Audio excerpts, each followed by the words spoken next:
വരുന്ന തെരഞ്ഞെടുപ്പിൽ നമ്മുടെ നിലപാടെന്താണ് എന്ന് പലരും ചോദിക്കാറുണ്ട്. കഴിഞ്ഞ ശനിയാഴ്ച എല്ലാ ജില്ലകളിലെയും എല്ലാ സംഘടനകളിലെയും പ്രധാനപ്പെട്ട ഭാരവാഹികൾ വിളിച്ച് കോഴിക്കോട് പാർലമെന്റ് എന്ന് പറയുന്ന ഒരു ഏർപ്പാടുണ്ടായി. കഴിഞ്ഞ ശനിയാഴ്ച ഉച്ചയ്ക്ക് 1 മണി മുതൽ 5 മണി വരെ. ഇൻഷാ അല്ലാഹ് ജില്ലയിലേക്കും അത് വരികയാണ്, അതേപോലെ തന്നെ സോണിലേക്കും വരികയാണ്. അതിൽ വെച്ച് വളരെ കർക്കശമായി നമ്മുടെ നിലപാടുകൾ പ്രഖ്യാപിച്ചിട്ടുണ്ട്. 1989 നമ്മൾ ഏതൊരു ആവശ്യത്തിന് വേണ്ടി തുടർന്നുള്ളൂ.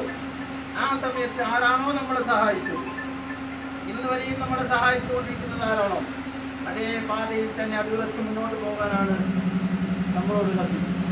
ഞാൻ അങ്ങോട്ടും ഇങ്ങോട്ട് ചോദിച്ച് ബേജാറാകേണ്ടതില്ല. ഏതെങ്കിലും ന്യൂസുകൾ വരുമ്പോഴേക്കും അത് കണ്ടിട്ട് വെപ്രാളപ്പെടേണ്ടതുമില്ല എന്നതടക്കമുള്ള കാര്യങ്ങളാണ് നമ്മളോട് പറഞ്ഞു തന്നിട്ടുള്ളത്. അതുകൊണ്ട് ഇൻഷാ അല്ലാഹ് ആ വഴിയിൽ നമ്മൾ അടിയുറച്ച് നേതൃത്വം അംഗീകരിക്കുക എന്ന് പറഞ്ഞാൽ നേതൃത്വം എന്ത് പറഞ്ഞാലും അംഗീകരിക്കുന്നവരാകണം. അപ്പോഴേക്കാണ് കേഡർ സ്വഭാവം വരിക. കേഡർ പാർട്ടി, കേഡർ സംഘടന എന്നൊക്കെ പറയുമ്പോൾ അങ്ങനെയാണ്. അപ്പോൾ നമ്മുടെ നേതൃത്വം എന്ന് പറഞ്ഞു, വളരെ വ്യക്തമായി പറഞ്ഞു, മണ്ഡല വ്യത്യാസമായിട്ടോ വ്യക്തികളെ നോക്കിയിട്ടോ ജില്ലകളിലെ പ്രശ്നങ്ങൾ നോക്കിയിട്ടോ ഒരു മാറ്റവും ഇതിലില്ല. കേരളത്തിലെ 16 ജില്ലകളിൽ 140 മണ്ഡലങ്ങളിലും ഒരേ നിയമം തന്നെയാണ്. കാരണം പലരും ഉസ്താദിനെ എടുത്തു വന്നിട്ട് ഭൂമാല സ്വീകരിച്ചു പോയിട്ടുണ്ട്. വെള്ളക്കുപ്പായം കൊണ്ട് വന്നിട്ട് എല്ലാവരും ഭൂമാല മുത്തിയിട്ടും കൈമുത്തിയിട്ട് പോകുന്നുണ്ട്. അതുകൊണ്ടൊന്നും നിങ്ങൾ എന്താക്കേണ്ട, ബേജാറാകേണ്ടതില്ല. നമ്മളോട് വന്ന് സഹകരിച്ച് സംസാരിച്ച് ഭരണമുന്നണി 3 പ്രാവശ്യത്തോളം നമ്മളോട് സംസാരിച്ചിട്ടുണ്ട്.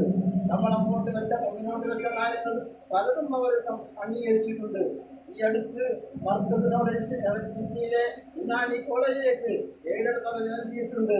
അതുപോലെ തന്നെ കേരളത്തിലെ സ്ഥാപനങ്ങൾക്കും സംഘടനകൾക്കും ആവശ്യമായ സഹായങ്ങൾ ചെയ്തിട്ടുണ്ട്.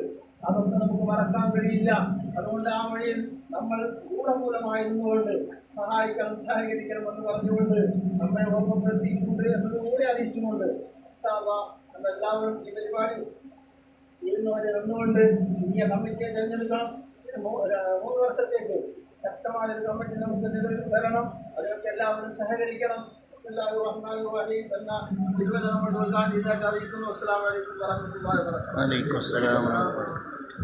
ഇത് ഞാനൊരു ആഫീസ് കയറി വോട്ട് ചോദിച്ചപ്പോ എന്നോട് പറയണം, കോഴിക്കോട് പോയി ഉസ്താദിനോട് ചോദിക്കണം. ഞാൻ പറഞ്ഞു, ഞാൻ സ്വർഗത്തിലേക്കും നരകത്തിലേക്കുള്ള തെരഞ്ഞെടുപ്പിലല്ല മത്സരിക്കുന്നത്, നിങ്ങൾ ഉസ്താദിനോട് ചോദിക്കും. നിയമസഭയിലേക്കാണ്.